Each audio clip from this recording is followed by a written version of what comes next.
السلام علیکم ورحمۃ اللہ وبرکاتہ الحمدللہ رب العالمین والصلاة والسلام علی سید الانبیاء والمرسلین وعلی آلہ وصحبہ اجمعین ومن تبعہم بإحسان الی یوم الدین اما بعد۔ معزز ناظرین، آج آپ کی خدمت میں عقیقہ کے احکام و مسائل بیان کرنے کے لیے حاضر ہوا ہوں۔ عقیقہ یہ عربی زبان کا ایک لفظ ہے اور یہ العق سے ماخوذ ہے، اور عق کہتے ہیں عربی میں کسی چیز کو کاٹنا۔ تو چونکہ عقیقہ میں جس جانور کو ذبح کیا جاتا ہے اس کی بوٹیاں وغیرہ بنا کر کے کاٹا جاتا ہے اور اس کو کھایا یا کھلایا جاتا ہے، اس لیے اس کا نام عقیقہ پڑا۔ اور ایک قول یہ بھی ہے کہ عقیقہ وہ بچہ جو پیدا ہوتا ہے اس کے جو بال کاٹے جاتے ہیں اس بال کو بھی عقیقہ کہا جاتا ہے۔ عقیقہ شریعت میں بچے کے پیدا ہونے پر جو جانور ذبح کیا جاتا ہے اس کو عقیقہ کہا جاتا ہے۔ اس کا حکم کیا ہے؟ اس کا حکم یاد رکھیں کہ سنت مؤکدہ ہے، اس کی بڑی تاکید کی گئی ہے سنت کے اندر۔ حضرت سلمان بن عامر الضبی کہتے ہیں کہ اللہ کے رسول صلی اللہ علیہ وسلم نے فرمایا مع الغلام عقیقۃ، بچے کے ساتھ عقیقہ ہے، فاحریقوا عنہ الدم، بچے کی طرف سے خون بہاؤ، وامیتوا عنہ الاذى، اور بچے سے تکلیف کو دور کرو۔ یہاں تکلیف سے مراد یعنی بچے کے بدن سے گندگی کو صاف کرو، بال وغیرہ صاف کرو۔ یہ صحیح بخاری کی 5471 نمبر کی حدیث ہے۔ دوسری حدیث آپ دیکھیں، حضرت سمرہ ابن جندب رضی اللہ تعالیٰ عنہ کہتے ہیں کہ اللہ کے رسول صلی اللہ علیہ وسلم نے فرمایا کل غلام رہینۃ بعقیقتہ، ہر بچہ اپنے عقیقہ کی وجہ سے گروی رہتا ہے۔ تصبح عنہ یوم سابعہ، بچے کی پیدائش کے 7ویں دن اس کی طرف سے قربانی کی جائے، بچے کو ذبح کیا جائے، بچے کی طرف سے جانور ذبح کیا جائے، ویسمى فیہ، اور بچے کا نام رکھا جائے، وَيُحَلَّقُ رَأْسُهُ، اور بچے کے بال کو مونڈ دیا جائے۔ یہ ابو داؤد کی 2838 نمبر کی، ترمذی کی 1522 نمبر کی، اور ابن ماجہ کی 3165 نمبر کی صحیح حدیث ہے۔ حدیث میں بچے کو جو یہ کہا گیا کہ عقیقہ کے سبب گروی رہتا ہے، اس کا کیا مطلب ہے؟ امام احمد ابن حنبل کہتے ہیں کہ اس کا مطلب یہ ہے کہ بچہ اپنے والدین کے لیے شفاعت نہیں کرے گا قیامت کے دن۔ اگر بچہ انتقال کر گیا بچپنے کی حالت میں اور ماں باپ نے عقیقہ نہیں کیا ہے تو بچہ اپنے ماں باپ کے لیے شفاعت نہیں کرے گا۔ یہ مطلب کون بتا رہا ہے؟ امام احمد ابن حنبل۔ اور گروی کا ایک مطلب یہ بھی علماء نے بتایا ہے کہ جیسے اگر کسی کے پاس ہم سامان گروی رکھ دیں تو وہ سامان اگرچہ ہم نے وقتی طور پر اس کو دیا ہے مگر وہ سامان ہمارا ہے اور ایک نہ ایک دن وہ سامان اس سے ہم کو لینا ہے۔ تو اسی طریقے سے جسے گروی جس کے پاس سامان رکھا جائے وہ چیز ہمیشہ اس کے ساتھ لگی رہتی ہے، ویسے عقیقہ اگر بچے کا نہ کیا جائے تو ہمیشہ اس کے ساتھ وہ لگا رہتا ہے، یعنی اس چیز کو کرنا ہی کرنا ہے۔ آئیے عقیقہ اللہ کے رسول صلی اللہ علیہ وسلم نے کس جانور کا اور کتنے جانوروں کا کرنے کا حکم دیا، آئیے اس سلسلے میں حدیث دیکھتے ہیں۔ حضرت ام کعب القرظیہ کہتی ہیں کہ میں نے اللہ کے رسول صلی اللہ علیہ وسلم سے عقیقہ کے بارے میں سوال کیا تو اللہ کے نبی نے فرمایا ان الغلام شاتان، بچے کی طرف سے 2 بکریاں ہیں۔ شات کا لفظ اصل میں آگے میں وضاحت کروں گا، بکرے کے لیے بھی استعمال ہوتا ہے اور بھیڑا اور دمبا وغیرہ کے لیے بھی استعمال ہوتا ہے۔ تو 2 چھوٹے جانور آپ کہہ سکتے ہیں، 2 بکرے یا 2 بھیڑے یا 2 دمبے۔ وَعَنِ الْأُنْثَى وَاحِدَةٌ، اور بچی کی طرف سے لڑکی کی طرف سے 1۔ لا یضرکم ذکرانا کن او اناسا، اس سے کوئی فرق نہیں پڑتا کہ وہ دونوں بکری ہو یا وہ دونوں بکرا ہو، دونوں نر ہو دونوں مادہ ہو یا ایک نر ہو ایک مادہ ہو، اس سے کوئی فرق نہیں پڑتا۔ یہ ابو داؤد کی 2835 نمبر کی، ترمذی کی 1516 نمبر کی اور ابن ماجہ کی 3162 نمبر کی صحیح روایت ہے۔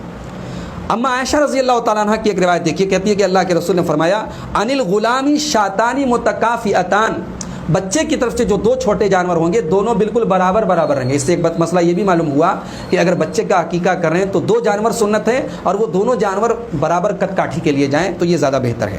وعن الجاریۃ شاتن، اور بچے کی طرف سے 1 جانور ہے۔ یہ ترمذی کی 1513 نمبر کی اور ابن ماجہ کی 3163 نمبر کی صحیح روایت ہے۔ عقیقہ کب کرنا چاہیے تو یاد رکھیں 7ویں دن عقیقہ کرنا سنت ہے، جیسا کہ آپ نے سمرہ ابن جندب کی حدیث سنی کہ اللہ کے رسول نے فرمایا یذبح عنہ یوم سابعہ، 7ویں دن عقیقہ کیا جائے۔ اگر 7ویں دن کسی وجہ سے نہیں کر سکا تو اس کے بعد کبھی بھی کر سکتا ہے۔ اس میں 14ویں اور 21ویں دن کے بارے میں جو حدیث ہے وہ ضعیف ہے، لہٰذا 14ویں اور 21ویں دن کی کنڈیشن نہیں ہے۔ 7ویں دن اگر نہیں کر سکا تو 8ویں 9ویں 10ویں دن کبھی بھی جب بھی اس کو استطاعت ہو وہ کر دے، بہتر اور افضل ہے کہ 7ویں دن کرے۔ کس جانور کا عقیقہ کیا جا سکتا ہے؟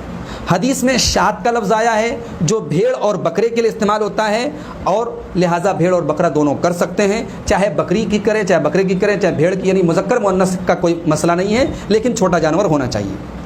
عقیقہ کے جانور کی عمر کیا ہونی چاہیے؟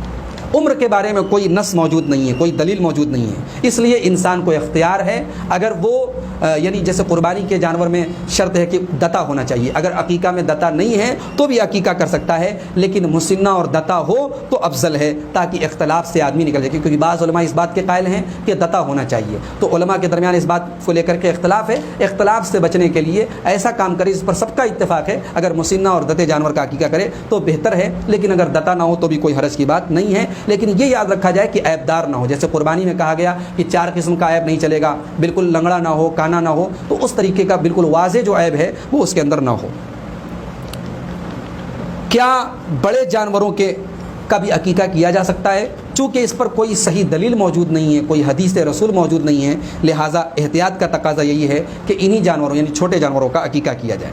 کیا عقیقہ میں اشتراک جائز ہے؟ ایک سے زیادہ لوگ ایک جانور میں شامل ہو سکتے ہیں؟ جی نہیں، کیونکہ حدیث میں ایک جانور کا کم سے کم عقیقہ میں ذکر ہے، لہٰذا اس میں شرکت اشتراک قربانی کی طرح کہ بھئی بڑے جانور میں 7 لوگ شرکت کر لیتے ہیں، عقیقہ میں شرکت نہیں کر سکتے۔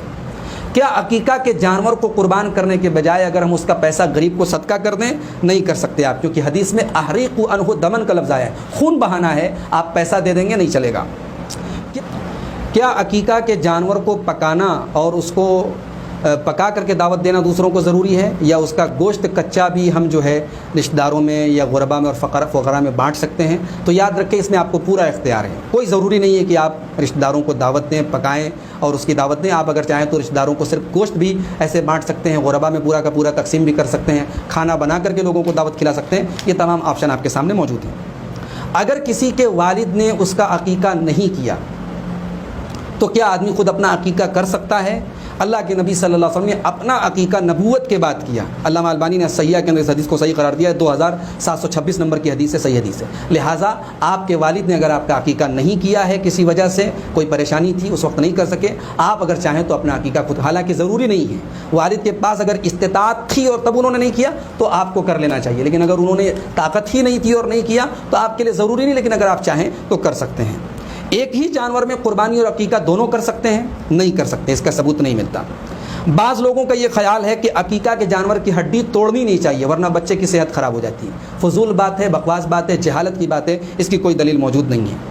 7ویں دن بچے کے بال کے برابر چاندی صدقہ کرنا بھی سنت سے ثابت ہے۔ حضرت ابو رافع کہتے ہیں کہ اللہ کے نبی صلی اللہ علیہ وسلم نے حضرت فاطمہ سے کہا، جب حضرت حسن پیدا ہوئے آپ نے فرمایا احلق رأسہ، اس کا بال موڑ دو، وتصدقی بوزن شعرہ فضۃ بین المساکین، اور آپ نے فرمایا کہ اس کے بال کے برابر چاندی غریبوں میں تقسیم کر دو۔ یہ مسند احمد کی 27187 نمبر کی حدیث ہے، علامہ البانی نے اس کو ارواء الغلیل کے اندر حسن قرار دیا ہے، یعنی حدیث قابل حجت ہے، لہذا چاندی صدقہ کرنا سنت سے ثابت ہے۔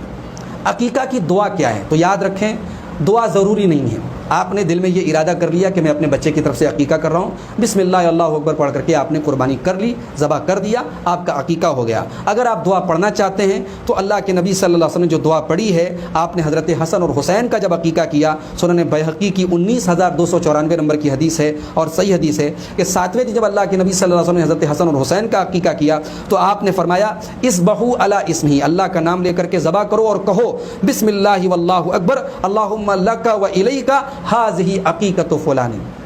یہ دعا آپ نے سکھائی کہ بسم اللہ اللہ اکبر یا بسم اللہ واللہ اکبر پڑھو اور اس کے بعد کہو اللہم لک و الیک، اے اللہ یہ تیرے ہی لیے ہے اور تیری ہی طرف ہے، اور اس کے بعد کہو ھذہ عقیقۃ فلان، فلاں کی جگہ اس کا نام، مثال کے طور پر اگر بچے کا نام عبداللہ ہے تو ہم کہیں گے ھذہ عقیقۃ عبداللہ، اگر بچے کا نام زید ہے ھذہ عقیقۃ زید، جو بھی بچے کا نام ہو ھذہ عقیقۃ کے بعد اس بچے کا نام لیں گے، لیکن یاد رکھیں یہ کوئی ضروری یا کمپلسری نہیں ہے، بغیر نام لیے بھی آپ صرف دل میں ارادہ کر لیں اور بسم اللہ اللہ اکبر پڑھ کر کے آپ ذبح کر دیں، آپ کا عقیقہ انشاءاللہ ہو جائے گا۔ تو یہ عقیقہ کے تعلق سے چند اہم مسائل تھے، اگر آپ کو ابھی بھی کچھ کنفیوژن ہو عقیقہ کے تعلق سے آپ مجھے رابطہ کر کے مجھ سے اپنا سوال کر سکتے ہیں، انشاءاللہ ہم کوشش کریں گے کہ ان سوالات کا کسی اگلے ویڈیو میں آپ کے سامنے جواب ہم پیش کریں۔ وآخر دعوانا ان الحمدللہ۔